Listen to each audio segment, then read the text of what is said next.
Hello everyone and welcome back to the MMO development class meeting number 7.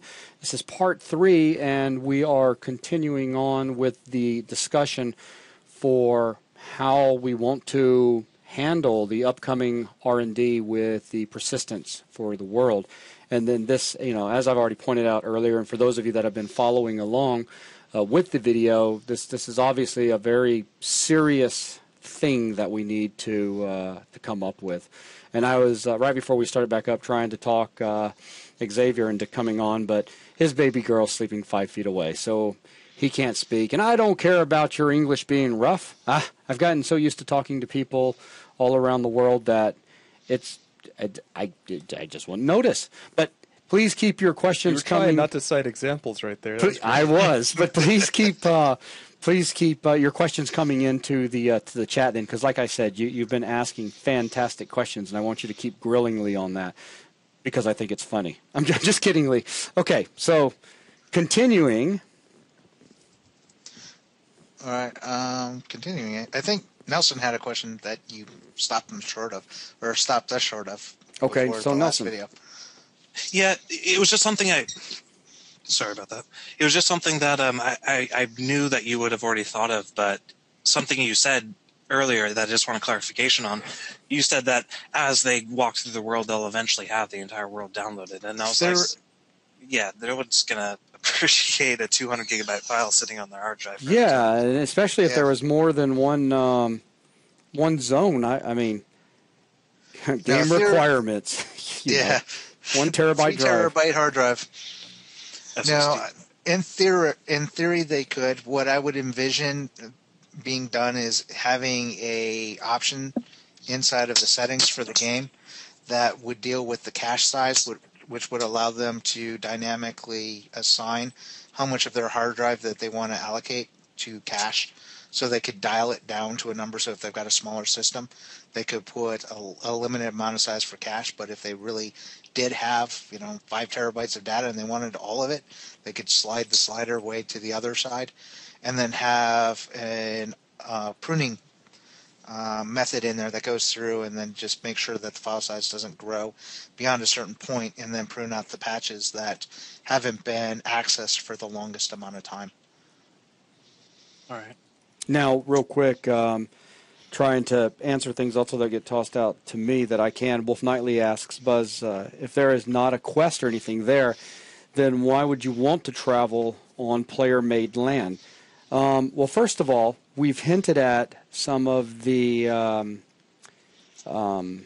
NPC type of systems that we would like to look at in the future. I don't know if you guys have figured this out, but what interests me most about the idea of making an MMO is not making your standard MMO, getting to experiment and to try to go way beyond what people are doing right now. And who knows? I mean, we could end up with quests being made available in your area if you were able to select from different buildings or structures to put in your area that you've got, and you put some bar or store or whatever, and now somebody comes and an NPC comes and takes a job there. Or let's go a different route. Uh-huh. I mean, like if you had the Thieves Guild and you actually end up with a quest to go steal something out of a random person's house. I like awesome. it. Like, that's kind of cruel. And then let's see. Well, what about those not too tech savvy people that don't understand cache? What do you think the default should be?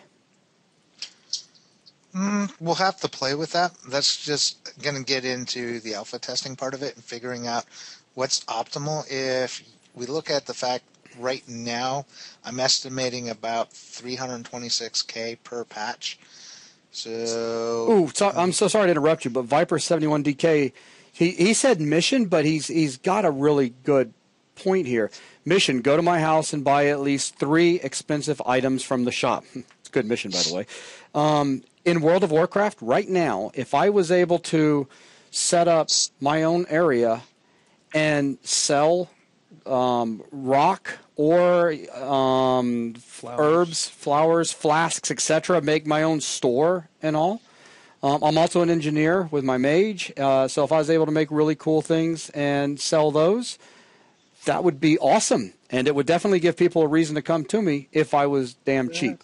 Check this out. What if you can also set up bounties in your house for asking somebody else to go out and find the best deal on something and bring it back? Mm-hmm. Absolutely. So you could buy and sell and actually create sort of like trade routes even between different players. Absolutely. Have a better, nice economy that way. And see, that would be, all of that is very interesting to me. Very, very cool stuff. So, so I just wanted to throw that out there because when Viper71 said that, I was like, yeah, exactly. But anyway, sorry, I didn't mean to interrupt you guys. My apologies. Yeah, no problem. Now, I would imagine probably for the cache, an area of roughly about 100 megs to 200 megs would be reasonable. I mean, you think that WoW's client is up to 30 gigs now? Yeah, it's around 30 gigs. So, if I ask you for a couple hundred megs of your hard drive for something that is vastly larger than WoW, that I don't see that being unreasonable.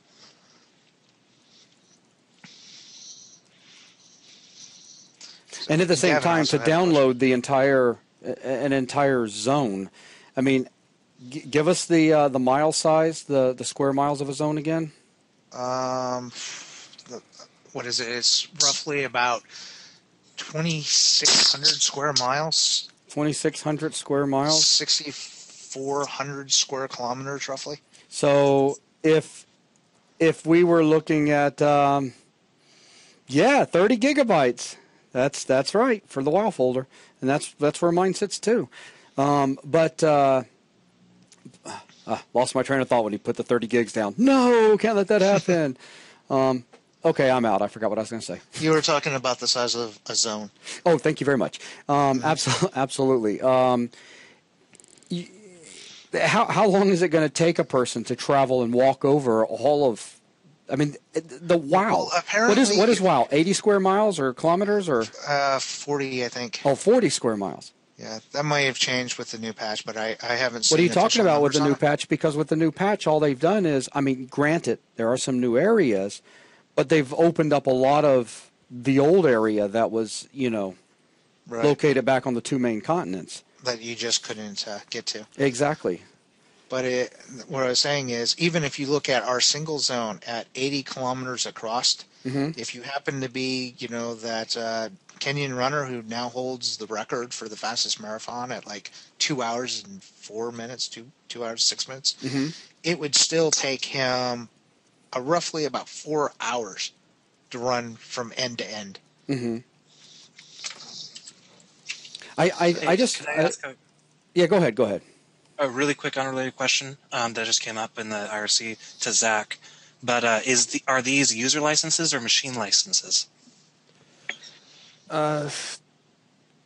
They should be user licenses, but please don't go around just loading them up on a whole bunch of different machines. I don't know what that's going to do. We've just been warned about it in a very polite way, so that's why we're just being real careful about the numbers because we don't want to end up having them like. Basically, I don't want to turn into a really, really busy license manager. For No, I don't want to get an email from JetBrains saying they're shutting the whole thing saying down. that they're going to deactivate them. Yeah. Okay. So just we're just trying to be careful here because they've really bent over for us, so we want to treat them as well as we can in return. But Mute just said that he's got his working, so thank you, Anthony. So, anyways, all right, continuing on. NATO's like going, yeah, fast travel is going to be important. I still see fast travel taking you an hour or two to get across a zone. And even then, you're not gonna. The whole place isn't going to be. I mean, could you imagine hundreds of miles of congested stuff? Even in WoW, you've got little bitty outposts all over the place, and then you have your few major cities, and then you have lots of woods and jungle and this, that, and the other. I'm just. Yeah, NATO. I haven't forgotten Thunder Bluff, Orgrimmar Zeppelin. I'm just saying that all because we have an thousands of square miles doesn't mean that we have to populate every bit of that. But the cool thing is, if we wanted to put a few, I mean, we could easily put all sorts of cities and little towns all over the place, and nothing would have to be close to anything else. And we can leave, thousands of miles for adventuring or just crazy things that we wanted to put out somewhere, and then like have it injected as rumors as there's something out in a certain area or whatever. So I'm just saying that I love the idea of a big area, because then when we get into the idea of somebody wanting to go and build their own small area, we start having these pop up all over the place. The land just, WoW just becomes so static, right? I mean, don't get me wrong. I love the game. It's now been a while since I've played it last, but I love the game. But I've seen it all now as far as the landscape goes, and I loved exploring. And there's just going to be a hell of a lot to explore if we had a world of this size. Anyway, so I'll be quiet. No, I just wondered. Let's assume that it did take you 4 hours to cross end to end, and you followed that in a single patch. See, if you can buy land, you should be able to buy enough to build yourself a whole outpost with a guild or something. Hell yeah, I love that idea. Wow. What? If we assume that you could travel at world record marathon speeds, and you went patch by patch and started in the lower corner of the zone, ran to the north end, moved over one patch, ran back and forth, and you zigzagged across the entire zone so you covered every single patch, it would take you 133 and a half days to do it all in a single zone. Yeah. That's a lot of exploring, I'm thinking. And, I mean, what are your thoughts on instant travel, though? Because I personally really dislike instant travel. Oh, no, Sheridak, not 33 and a half days, 133 and a half days. Add another 100 days to that. I'm with Nelson on this one. Gavin. Morning. Yeah, no, I'm with Nelson on this one. I think I don't like these very. You might as well have a big neon sign saying, "This is just a game.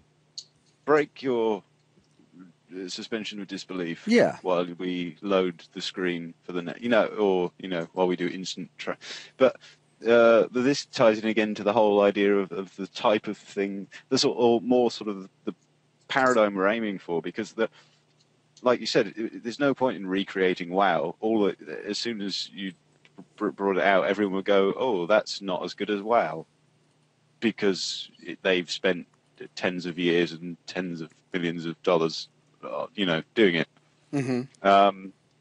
The paradigm shift to something that is a much more believable world in terms of changes and all the stuff that we've talked about before, and that you were just mentioning just now, and the type influences the type of quests in inverted commas, because that the worst thing about WoW and Rift, for that matter, the exact same problem applies. You end up just going, click on an exclamation mark, run around, kill some stuff, come back, click on the, over and over and over. That reduces the replayability or playability, full stop, really, because it just becomes grinding.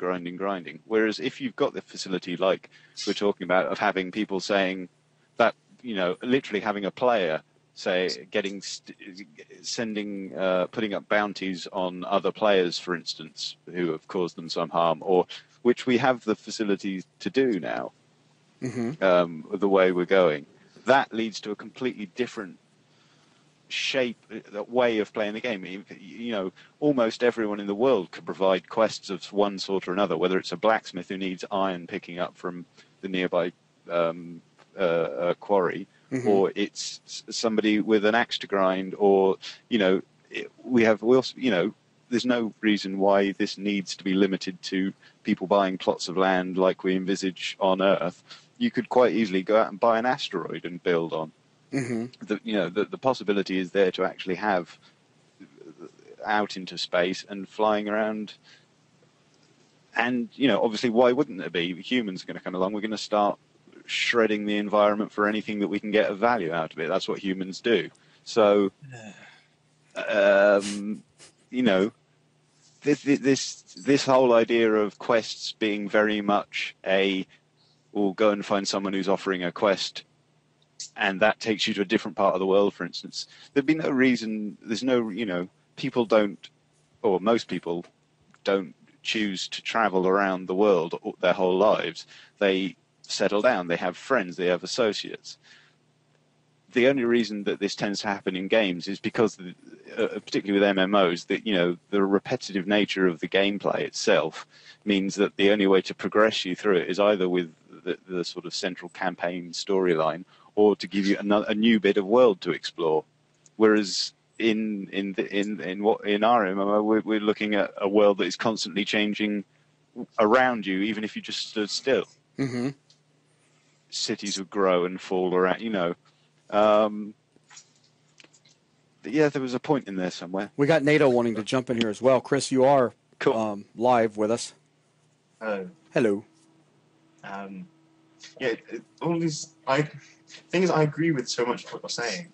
However, when it comes down to actually sort of implementing it in a coherent game design where people will actually find it stimulating and fun and enjoyable, I don't think, because I think people that play MMOs have an expectation of what they're going to get out of it. In the same way that if you play standard off-the-shelf first-person shooter, you have an expectation of what you're going to be experiencing.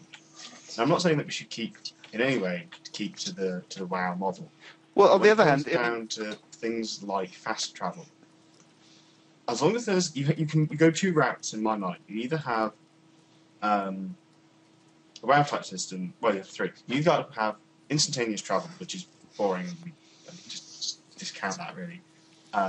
You can have a WoW-based system where it takes a token amount of time to transport from one area to another, or you go with a system where you are travelling faster than you would be walking, but you're still traversing the same area, not walking from one place to the other. See, out of those, I would go with somewhere between the second and third, i.e., a very fast transit system. But it's even like if maintained by players. Even if it takes 10 minutes to travel from one city to the next, and that's quite a far distance, but it still takes 10 minutes. What is the player going to be doing for those 10 minutes? No, it's more about stop them getting bored and logging out. I do agree with what you're saying, but that's for me. When I say very fast, I'm talking almost not instantaneous, but a couple of seconds, or at least the option to skip the like in GTA when you're on the train, if you get on the subway system, whereby you have or in a taxi you have the option to skip the journey, maybe at a cost, maybe not at maybe not at a cost, but it's a question of implementing it in a way that ties in with the game world, rather than having a pretty loading screen pop up while you transit to the next. Or is that Nelson? I disagree with that though. I think that the boredom of traveling from one zone to the other, I think if you have that there, but you balance it to the point where people don't get, incredibly discouraged and pissed off, but you still have you still have time that it takes to get from one place to the other, or in enough time where a person knows that he's going to need to prioritize his routes. Also, I really like that. Like in Morrowind. To say that journeys in and of themselves need to be boring. We only think that because we're envisaging sitting on a train or a coach or a bus like we do in the real world. There could be any amount of, there could be traveling. The transport system could be run by a nomadic tribe of the Elethians who have special powers attuned with movement, and run the transport system. The driver literally controls the tray, and so there's potential for people to raid. You can Right. make journeys a more interesting thing than just a journey. But Not it to would quote still a giving the horrible cliche, but you can only get attacked by pirates so many times before it gets boring.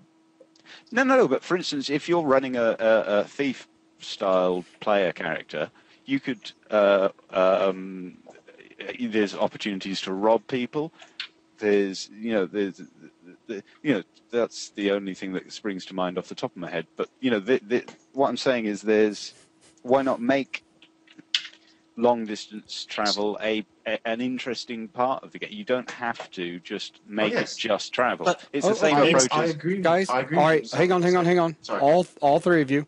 Apologies, but I'm going to actually be muting both of you two in just a second because I want to keep this focused. And I gave you guys a few minutes, but we're getting too far away and we're starting to slide into some game mechanics.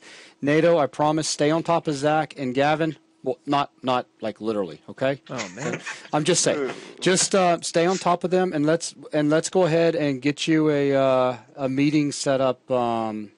Let's get it set up really soon. And stay on top of me for your meeting. oh, Zach. Oh. Yeah. What? I don't know. That's exactly what you said. Why is But it I wrong did not when say it with the inflection that you did. Why is it wrong when I don't get it? Uh-huh. So you put an EA in there. I heard it. So anyways, if you don't mind doing that, that would be great. And then we'll record that one, I guess. We'll figure it out. We'll talk about that off camera, and then we'll see what we're going to do. But I want to go ahead and get back to this very serious concern that I have. That's something that we need to get started on here in the next couple of days. I know it may be boring, but it's important.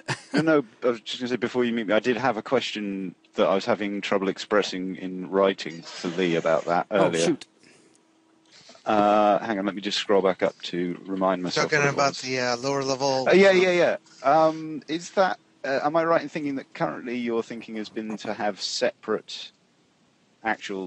separate meshes for the different? Yeah, well, it's three different systems. The first two levels of detail are based off the existing patch system that you've played with. Mm-hmm. The third is something completely new and different. And it doesn't tile, it doesn't move, it just kind of sits there. Yeah. The trick with that is because it's such a massive scale that literally it is larger than the entire visible area that you can get to inside of the Unity editor. So Yeah. I was just wondering, cause like I said, obviously as you're moving around in the world, the first thing that will need to get loaded is the lowest level of detail. That's because obviously that's the furthest away. Is there any way of using a sort of some sort of trickle down from once the lowest level of detail has been called as being needed soon? Well, For that then all depends. it to trigger. It's only half an idea, but do you see what I mean? It depends on what storage mechanism we go with, because something Nelson and I went back and forth with was dealing with if we wanted to save out the three different levels of detail to make access faster, how would we go about it? The way that I'm currently working with the level of details, the vertex positions between the vertex position between each of the level of details are the same. So based on the current scales, if you were to look at one of the vertices at vertex at point 10,000 by 10,000, that corresponds with a vertex on the tier or on the second level of detail at 00 of one of the patches, which then is the same vertex on one of the level 3 patch. So it's the same information for all three. It's just a matter, do we, triplicate, another made-up word, I love it, if we triple the data into the file for easy access, or do we make some sort of system that is capable of querying that with the vertex cache? The cool thing that if we have random access to each individual vertex, it would be a fairly simple matter of no matter which level of detail it goes. All right, I need the height at this vertex location, and regardless of what level of detail, that should already be in the cache. It pulls that information. If it's not, the cache then figures out what patch it needs to pull that information from. If it's a multi-patch system, then it's got to figure out which file to open up to read that information. If it's a single, it just has to figure out what offset it's going to be. So it's going to take its patch information, look it up in an index, get the offset from the index, and then go to the data to pull the information. And then once it's got it, it does all the calculations for the information, saves it into the cache, and it just goes from there. Though I do have one thing to say. I know, again, you know this, but nothing that you access on the hard drive is ever going to be random access. Whether that's in between different places on the same file or that's multiple files, you're still going to have to deal with the physical constraints of a hard drive, and there will be variable amounts of time depending on what else the computer's doing, where the heads are located physically on the disk, and how much the onboard cache is filled up. True, but the simple fact that if it's a single file and we've already opened up the file stream. Yeah. I'm not going to disagree with you that there's probably some overhead of opening of files. Right. But then the matter of just seeking to a position, the start, the read, and then giving it a number of bytes to read from there should be faster with a single file than with the multiple files. So. Yeah, I think it would be, but it's still not random. It's still not technically random access. Right, but there's limitation. Like you said, it's limitations in our hardware. Nothing we can get around.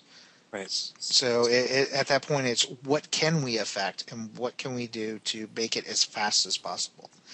And again, that's why we're having the meeting. It's because we're looking for various types of ideas to solve this problem. But not only do we have to worry about speed. Speed is incredibly important, but we still have to have a modicum of reliability in the system. So is a single file, though it's probably, though I can't say definitively, going to be faster than multiple files, which both will be faster than using a database. But the faster we go, the less reliable the system is potentially. So yes.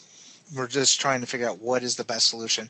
Wondering if anybody in the class happens to have dealt with massive sets of data like we're looking at, and if they had any ideas.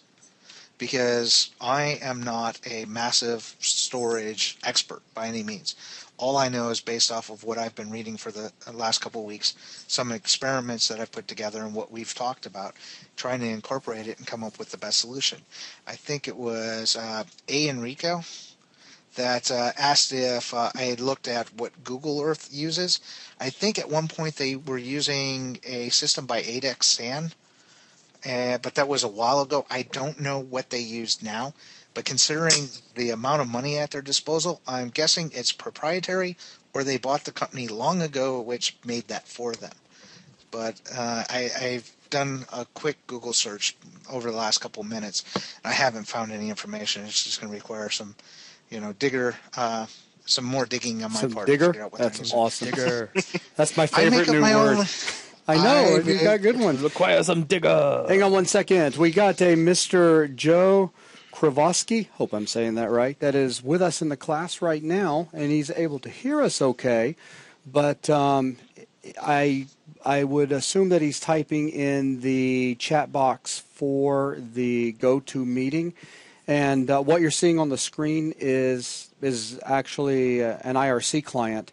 So an easy way to join in would be to go over to 3D Buzz, and if you just go to the chat at the top, you can log in that way. And if you do /join #MMO, that will take you into the classroom, or into the IRC chat room where everybody's at. So I just wanted to toss that out there real quick. So, yeah, anyways. Stuff and things. Yeah, Digger. Yeah, Digger. That whole thing. So what are we going to try? Lee, what do you want to try? Well, I'm thinking right now we've pretty much ruled out a database for now. So I'm not going to start with that. I am already working on a vertex cache, which is along the way, but I couldn't wire it into a current R&D until we finish up the sculpting system, Yeah, I because know. we've diverged so far from the R&Ds that I've been doing with what we're presenting. Mm-hmm. I need to remerge those branches again. Mm-hmm. So we're on an even footing, and then I'm going to put the vertex cache in, implement it simply in memory without going to the hard drive to see what kind of performance and work out those problems.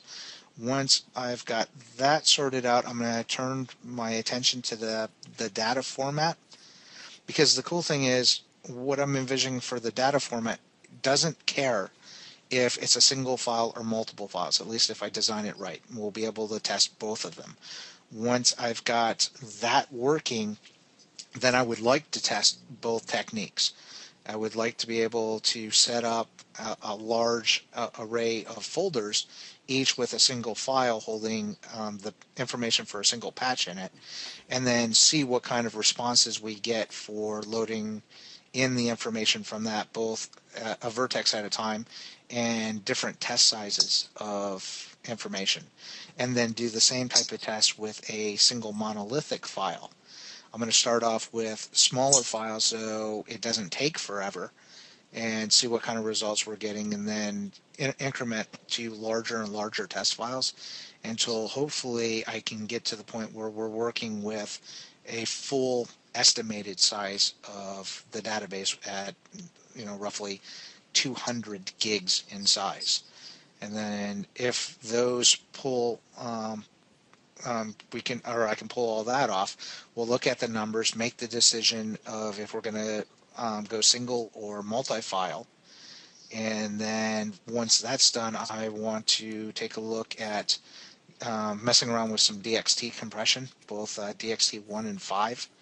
Play with that and see if we can get that tied into the file format, and see how much information we can get filed, and just add that as an added feature to the storage system. And then probably look at, actually, before I get to the compression, I may actually just wire it up and get persistence going.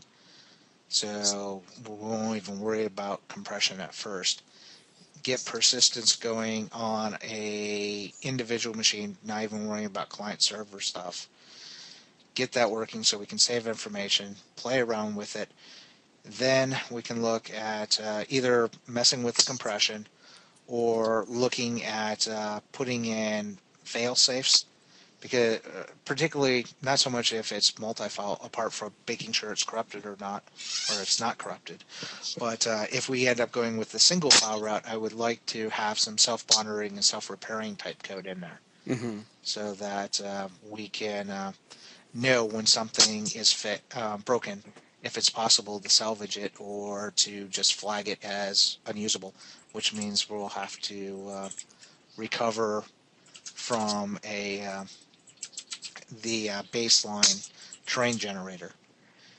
And then after we get all the persistence data file and we're happy with it and we've played with it, I've got a long list of current running R&Ds that we're working on, as well as the fact that once the persistence is done, that opens up the ability for us to.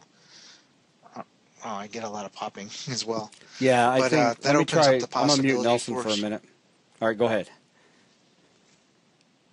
But once we get the persistence in place, that opens up the possibility to revisit the train generator to incorporate the stuff that we were talking about, because the system that we've got now was just to give us something that looked fairly realistic. It isn't what I would envision for the full online system, because I would like to incorporate things like erosion, both thermal and hydraulic erosion, Verneuil, so we can do localized peaks, maybe get in to fractal or ridge fractals for doing mountain ranges, incorporating all this into the point where we could possibly even have the system design flowing rivers through the terrain. And these are systems that are really cool, but very, very intense computationally, so something that we could never do real time. But if we're looking at having, the information all baked out on a server, then there's nothing to stop us from being able to generate this stuff offline and then caching it and then being able to have an even more realistic looking terrain right out of the box before we hand this over to artists to go in and start playing with. Now, I'm going to back us up a second, just going over some of the other things that have come in. With Lavi TQC saying, how dangerous do you think storing everything in a single file would be? And that's, of course, something that you brought up at the beginning that we were talking about the other day. And he said, with packets and data getting corrupt over time, says you don't have to answer live. But yeah, that is something that we've talked about. Let's see. J.K. Hoffman said, so our goal is to find the best way to randomly access 200 plus gigabytes of world data? I would say not only the best way to access it, because it's a trade-off. Not only do we have to be able to access it fast, we need to be able to save it expediently, but we also have to have the ability to reconfigure the way the information is saved.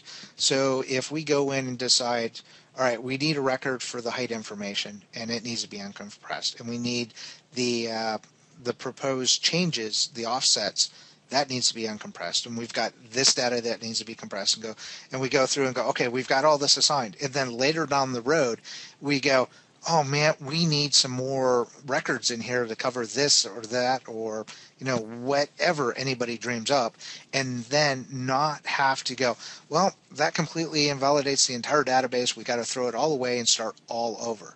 We need some sort of mechanism or file format that is robust enough that if Jason comes in, I need 4 more splats to hold, this, this, and this. And I just look at them and go, you know what? I don't even really care what they need to do. How many bytes do you need that splat to be, and how many layers of it do you need?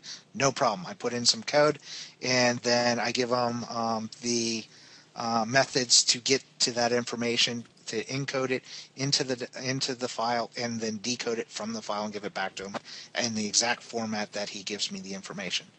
That would be the ideal type of system. Xavier asks, are you thinking of a combination of pre-baked or fixed patches and dynamic patches? I'm expecting everything to be dynamic in the end. We start off with pre-baked. So we start off eventually, ideally, once all the persistence is done, then we spend some serious time looking at a very robust train generation system that goes through and bakes out the world with this generator that gives us a pre-existing world. At that point, then we can take our sculpting tools, our texturing tools, and we can have at the terrain, and then it saves those into the file system in records that are designed in such a way that we know they're changing the pre-baked information, but they're not committed, so they're dynamic. We can go in, we can erase the effect out, we can modify it, and then once a reviewer goes in, looks at it and goes, okay, that's got the stamp of approval, you hit the commit button on it and it bakes out that information. So it takes the changes and it makes the new static state of that patch. Now, that doesn't mean that we can't run that patch through the original train generator again and get back the information, the original information, if for some reason something got completely messed up and we needed to get back there. That would be part of the system that's self-repairing. So it goes, okay, I've got this information. These records are corrupted. Oh, one of the records happened to be the pre-baked train generation. Okay, well, do you have a backup of it? Yes, great, we use the backup. If not, we run through the train generator, we set it back to factory default, we send a notification letting us know that that patch had to be redone and somebody needs to go take care of it to get it either back to the way it was or make sure that it matches in with the surrounding patches. It's going to sound funny coming from me. But as far as the file system and how robust you plan on being, Mm-hmm. if any of those things to make it more robust incurs even an additional instruction having to be executed every single time that some data is requested, then I think that would kind of defeat the purpose. I mean, it should. I don't know. That's just my kind of take on that. Go ahead. What do you mean? I'm not understanding what you're saying. Things should be as simple as possible and require the fewest instructions to get data. And Right. adding in checks to check if a file or a thing is compressed or uncompressed or how many bytes it has, if that could be eliminated by making everything uniform, then the performance benefits will be so great simply because of the amount of data that you're dealing with. Granted, there ends up, we have to figure out, and we do have to ensure or validate the information because we are going to look at streaming this information. So there's got to be some sort of checks and balances in there. Now, we could have watchdog stuff that runs on the server that checks the server side to make sure its data is correct and valid. But then once you compress that up, ship it across the network to a client, the client still has to validate that what it's got and it's getting ready to put into its local cache database matches the original. Otherwise, we've gotten some corruption at that point. Now, this isn't something that should be happening, thousands of times a second. This should be something that the interest management deals with ahead of time. It's pre-caching the information. So we can do this in an asynchronous method or in an asynchronous way. So that it gets the information, it gets it into a chunk, and then does all the checks. Once it's on your local database, you could have a system where the local database gets validated on startup. So we go through and check all the checksums for all the records and go, okay, everything's good. We've passed the checks, start the game, and from that point, every time the Vertex cache has to hit the database or one of the other systems that we bring online to get any piece of information out of the database, it doesn't have to run those checks. It's all verified good to go at that point. Now, whether or not or what type of sanity checks that we have to implement during the running part of the game, that, again, will be a matter of just playing with and figuring out what we can get away with, what we can't get away with. Well, one thing I just wanted to toss out there real quick is that Xavier's had a lot of awesome questions. I wonder if he has any thoughts on an approach that could be adequate. It'll take a second for, that to be bounced all around the world.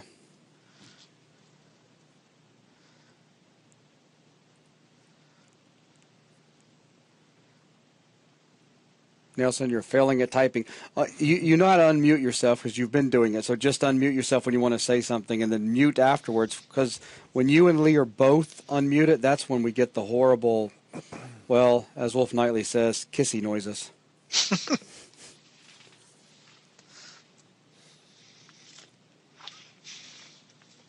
Now, Xavier says, well, if you can see, Lee, it's the biggest challenge he sees is the bandwidth, yeah.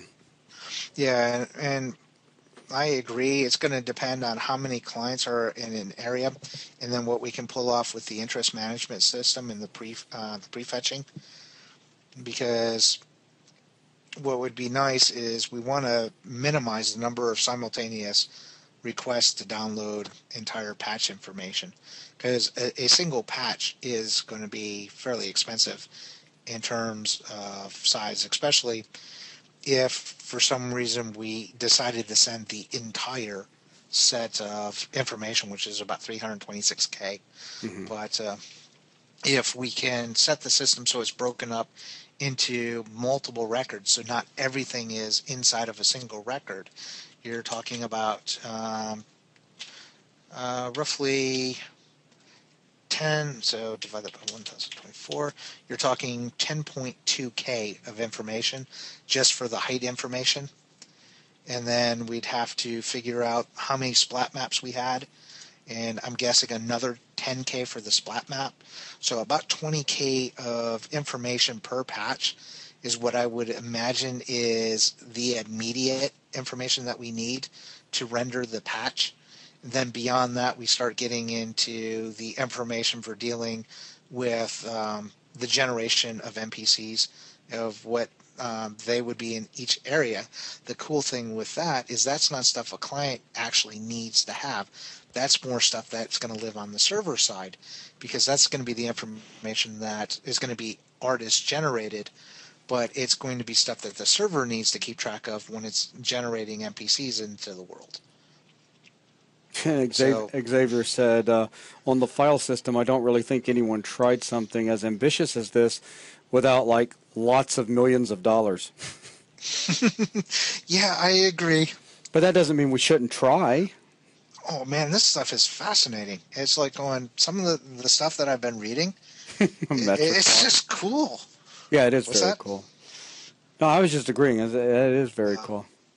Well, it's kind of like noise. It's like going, wow, this is cool stuff. This is just, I think, even cooler than noise. But what I'm looking forward to is even beyond this. The real train generation system is the stuff that, fascinates me probably the most of this first part of the R&D. Getting the train in there, getting the foliage, getting the trees, getting the sky, the environmental system, making this world come alive even before we start populating it with NPCs. Mm-hmm. Well, that's why we've been focusing so much on just R&D with terrain and the world itself, because, well, the whole game is going to take place in this world. I just want to see what we can pull off. Right. And the way, I still stand by the fact that the only way I see us pulling off the vision that you have for this with the amount of resources that we have at our disposal is going to manage to make 95% of this procedural. So we start off with as much stuff generated by computers, Yeah, and then we just give it its fine touch. Absolutely. And then all of the areas that are populated, your artists go into, and then areas that they are sent out to for doing quests or whatever, artists go around and take a look at these errors. I read what Xavier said right as I was talking. I shouldn't do that. It's just a matter of the areas that people are going to be sent to and all, having artists look at and adjust and clean up on top of. But yeah, you do need good procedural generation for everything to begin with, which is something that we've talked about a lot and headed towards, so that your artists' primary efforts are put on areas that are going to have towns or cities or little outposts, or important areas where players are going to be sent to retrieve something or to go to a dungeon or whatever. And then if the procedural generation of everything else is adequate, is good enough, that's exactly what we need with the size of the world we're talking about. Xavier, no, I wasn't saying you weren't interested. I've loved all of your questions tonight. He says, no, please, I'm very interested. So are we. He says, but he does not have any experience with these kinds of data sizes, and neither do I, which is why Lee's been doing a bunch of research, and I've just been hammering Lee with questions very similar to yours, and then bringing Nelson on and letting Nelson also ask him questions, and that's why I thought this would be a good idea to hold a meeting over this in case there were any of you in the classroom that are interested in this kind of stuff, or perhaps have experience working with data sets like this, and we're able to offer some sort of suggestion, thought, critique that might point Lee in a different direction. I mean, it's definitely all trial and error. You're absolutely right, and I'm just excited to see what we can possibly do. I mean, yes, we can always make the world smaller, but as Lee said, this really is fascinating stuff to explore, and I've been really pleased with how far we've come along now. Of course, for those of you that are following along, yeah, everything's a bit slow, but we haven't put the multi-threading stuff in, which is extremely important for speed. And the vertex cache. And the vertex cache, but we haven't we just haven't got to that point yet, though we're about to. Now the I do want to go back to the multi-threading, though. The multi-threading hasn't been put in yet for the simple fact that there is a memory problem when running, or a garbage collection problem, so I guess you can say memory, in the editor, which is where we're doing most of our work. But, Lee's already, with flipping it over, tested it out by building it out to a standalone and let it run for, 30-some-odd hours without a single... Yeah, I think it was almost 36 hours. Yeah, without a single garbage collection error. So it's something in the editor itself. But since right now all of our work is in the editor, I've been more interested in let's get the system going together with sculpting, and then let's move over to vertex cache, and then let's take a stab at this persistence beast and see what we can do. Because then from there we could go back to multi-threading and then just set that up so that we use it when we build out and we don't use it when we're in editor, and then go from there into one of so many different directions. Right. And if you're still having problems with speed, there are several threads now in the MMO class where people have taken up the challenge and implemented what I had suggested for the patch creation, and they've gotten almost a 5-fold return on the startup time of the level in the creation. It's still not instantaneous, but it is a lot faster than constantly going and hitting the train generator every time you need to look up a height. So if you're interested, definitely go check those out. It will help you immensely, at least until we get the multi-threading in place and the vertex cache. Hey, Nelson. Yo. So what are you saying? No, I was just answering Crash. He said he's asking if the whole RavenDB stuff was scrapped, and I was just responding with, yeah, I mean, at least as far as train data, but there's no reason why we can't continue to evaluate it as other storage issues come up. Yeah, for sure. Well, I mean, there's going to be all many sorts of... storages. Yeah, exactly. This is just one small aspect. I wouldn't be surprised at the end of the day if we ended up with multiple database technologies. But, I mean, we'll see. I just wouldn't be surprised. But for this problem, it's not even suited for an RDBMS. I mean, there's no chance that Raven would be able to keep up with it. Yeah. Or do better than this specialized solution. Now, Lee, did you see what Xavier said? Speaking of procedurally generated data. He goes, I know it would be computationally expensive, but why, if the data isn't modded, don't just generate it on the fly? We're not going to. The solution where we're generating it on the fly was designed to get your train patch R&D videos up and running with something that could be massive. Using a single texture and stretching it across the entire train out to 80 or 6,400 square kilometers wasn't going to cut it. So that's why we came up with the dynamic system we've got right now. But that was never intended to be the final system.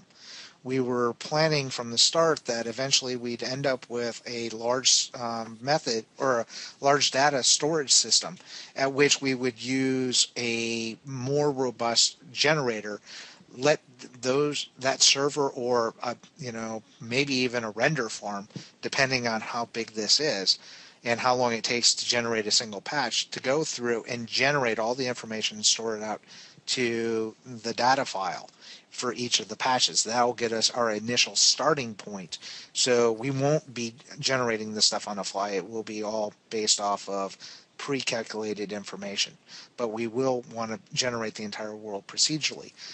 A fun little number that I came up with, if we were to make the assumption that a single patch took about 10 hours to go in, fine tweak, sculpt, make it the way you want it, texture it, place your trees, all your assets. So let's just say to get a patch ready for game release took 10 hours, and that's probably a serious underestimation of what it would take.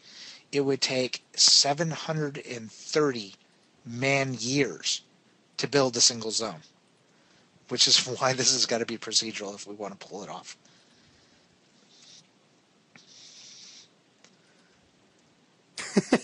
TMJ. That's awesome. Okay, let me go ahead and bring Nelson back again. So, is there anything else that either of you want to say? I mean, I've seen good questions. I haven't seen any other suggestions. I mean, I guess just we need to do a bunch of playing this weekend and start generating numbers and keeping very close tabs on what kind of data we're dealing with as well. So well, we still got, roughly a little over 350 other members that haven't seen this yet. So I know. For you guys that have seen it, if you have a solution or you know of something that we didn't cover, PM me or Nelson or Jason, but probably I'd probably take the lead on this one. Yeah, Lee's going to be the lead on it because Lee's the one who's been doing the research on this. Definitely PM him. Or throw it in the forums as well, because of course we read those. But don't, as long as we don't have anyone out there that just wants to quickly dismiss this idea, don't dismiss it. Try to come up with a different approach that we can do to try to solve this. I really would like to somehow make this work. It's got to be possible somehow. Well, it is possible. It's just a matter of how fast it'll be when we're done with it. There's got to be a way to do it fast. I'm still for the server. I'm still thinking that if you just artificially inflate when the system launches for the first time, you're talking about procedurally generating code for every single patch in the zone. No, that means I plan on pre-generating every patch in the zone months and months before this thing ever launches. No. I realize this. But what I'm saying is that you're going to have a full file no matter what. There's no reason to. I mean, but then. Okay, yeah, I'm confused. Yeah, it's a very complex problem, especially when you start thinking about the fact that the lowest level of the terrain, which is the planet surface that goes all the way out to the horizon, that has to be able to pull information across zones. And I don't even want to think about that yet. So, but it's going to have to be able to pull, but it doesn't have to do it, every second. It's going to be something that moves, only once every time. Well, it's slowly moving the existing, but it only needs to load in new information every time the player has moved about 200 meters or something like that. And then it needs to pull in a vertex at a time. But if you could just find a way to make everything uniform, you would have the 200 gigabyte file created anyway. There would be no reason to you wouldn't need the index file anymore, at least for the server. For the client, you always would, because the client's never going to have an artificially padded 200 gigabyte file on their system. Well, the only problem with pre-padding it is the fact that we don't know the data right now, because I would like to have this world rolling and we can start playing with it, but I don't know ahead of time how much information is going to be needed by the end of the project. So I can't but you make can always sparse. Go ahead. You can easily convert a file to another file with different amounts of padding per record. And that's like 3 minutes. I don't know. It's not in hundreds of gigabytes. It's hours. Okay, but still, you physically can. I know you've thought a lot about this, but I just, in my mind, it seems that there has to be a way to make the data uniform, but yet efficient and not take up the entire hard drive. That just pops in my head. So, if you come up with it, let me know. I've been trying for weeks. It's the fact that we still need the data. It has to be saved somewhere. The only way you can make data, take up less space on a hard drive and still exist, to the best of my knowledge, is compression. Right. Or generation at real time. Right. Okay. Well, Let's do this because we're coming up on the next hour. So we're going to go ahead and wrap things up because Lee and I still need to get on to recording tonight so that we can get section 7 wrapped up, or session 7, excuse me. But with that wrapped up, then we can move on to the Vertex cache, get that system in place. That's going to speed a lot of stuff up. And then let's just start hammering out some very simple proof of concepts, Lee. Mm-hmm. And let's play with it from there and take a look at different things we come up with. We can record those too and find ways of benchmarking this and trying to do some sort of simulated model, even if it's just through theory of, a world or an area that's got, X number of people in it that are subscribed to one another, to try to figure out what kind of data are we going to be dealing with going over the pipe. So,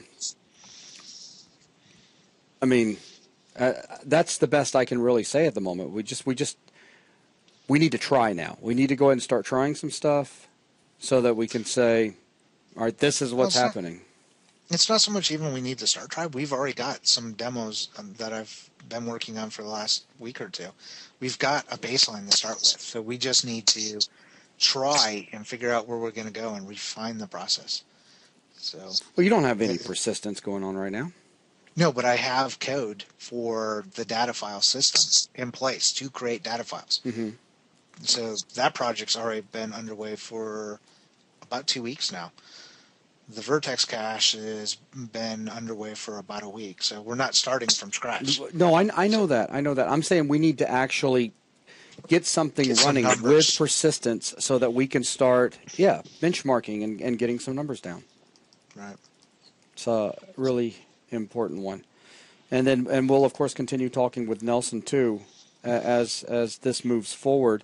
And then we'll have another class and discuss what we've come up with, or discuss it in videos when we make them for everyone. But we really need to start out with, tonight, just getting 7 behind us. We're really close. I'm looking over at the sheet right now, and in front of us is implementing logic for the brush selection, the on GUI portion, and the select brush method. And then after we get brush selection out of the way, we've got to implement GUI controls to handle strength and opacity. And then we've got to revisit the noise brush and the stencil brush to get the finalized GUI stuff in place. And then that'll wrap 7 up. Now, I had talked about us looking at putting some sort of at least hacked Maya-style camera system in there. But I think we'll just skip on that altogether right now because cameras is its own big thing. But we can come back and visit putting a camera in, or a camera system in like that for editing a little bit later on. I'm just very interested in getting this part behind us so that we can move into the caching and the persistence, and because that's, once we nail something down there, that's going to make me feel a lot better about everything. And then we can start moving into getting all of our terrain, even letting people see what you've got going on right now with the 2,000 trees. Because it honestly is very impressive in my opinion, and that's without spending any time whatsoever trying to make it look pretty. That's because the UVs on the trees were screwed up when you looked upwards, but even like then, very sickly trees right now. With there being just that much stuff going on, well, Nelson watched me as well. I had a flipping blast just running around through it because I felt like I was deep in the woods. It was just so damn cool. But I want to be able to start getting past the whole persistence stuff. So we really do need to put a lot of focus on that now. So, ladies and gentlemen, what'd you say? I was going to say, Wolf Knightley asked a question about if we're planning on having the big size so you can fly over it fast in a spaceship like a Viper. So he's joking around. I'm guessing with flying, our fastest fly speed is going to be based off of how fast we can consistently load terrain on our low-end machine. So we're going to have to benchmark on what we're going to consider the low end of our spec, and then figure out how fast we can load against that, and that will determine our flying speed. Mm-hmm. But let's just start simple and with caching and persistence. Then let's start stressing those things. So it's been a great class. I just wanted to thank all of you that were able to make it out, and especially those of you. There's a lot of you that are in there that haven't said a darn word, but still, thank you for joining us tonight. And I guess we will be talking with Nato and Gavin. And wait a minute, backing up. I just wondering why you wanted it so large, Buzz. Why not? Because it's not been done before. Why not try something challenging? Because if nothing else, it's a great way to start, even if you just want to approach it from a technical standpoint. If you know your system can handle something that's even bigger than the biggest MMO everybody's imagined, then you know that you could make it even reasonable later on if you wanted to, and still be able to blow detail out of the water. Yeah. DMJ, I owe you a beer. He said, because it's awesome, period. True story. True story. No, I mean, that's for those of you that end up hanging out with us through the whole time through this MMO class. I've got some crazy places I want to take us with things that I'd like for us to explore. So it's Nelson size doesn't matter. Oh my God. But anyways, I why? Because it's awesome. I completely agree with that. Everybody likes huge tracts of land. They do. And that's my first question to Terry was, how big is WoW? Yep. Like, how big is that place? He goes, oh, it's huge. That's it's right. like, oh, my God, it looks like I could just adventure and it looks awesome. And it was. Ran out of space. And then after I finished my 40 square miles, I was like, aw. And then I went over it 500 times, and then I was like, aw. And then I was very happy when they came out with, a new little area to explore around. But then an hour later, I was like, aw. And so anyways. So let's go ahead and bring this class to a close. And I will post in the classroom again when we have the date for the next one. It looks like it may be sooner than later if we're going to have a game design or game mechanics meeting. And we are still going to do a game mechanics forum. Just want to toss that out there. I don't know. I just need to warn everyone, and I'll make sure to do that in the video, that the game mechanics stuff will feel like it's going in circles because it's going to get back to everybody's beating their chest with what they think is the best idea. It's baking the perfect pizza. Yeah, it's always you can't like please that. Everybody. But that's awesome. What's They're that? talking about Eve. I wonder how Eve does it. Eve's got it easy compared to what we're doing. They're not trying to keep data on a 2-meter scale. So, there's not a planet every single 2 meters in their match. What's that, Nelson? No, I just said all they have to do is store a single 3-dimensional point per planet. Yeah. Yep. It's nothing. They are lucky. Yes, they are. All right, guys. Well, again, thank you very much. And for anyone that may have come in or tuned in late, remember, we're now able to give everyone in the MMO class a 1-year license to ReSharper. So please PM Zach if you are interested, and he will generate your code. Please keep your codes to yourself. We don't want that slipping out because, we just don't want this program to get discontinued by them. We want to make them proud of us. So, yeah, take advantage of that. That's an amazing opportunity, and it just made the class that much cooler. So, yay for JetBrains. But with that, we'll wrap it. So, thanks again, everyone, and I'm going to shut the video down now. Bye. See ya.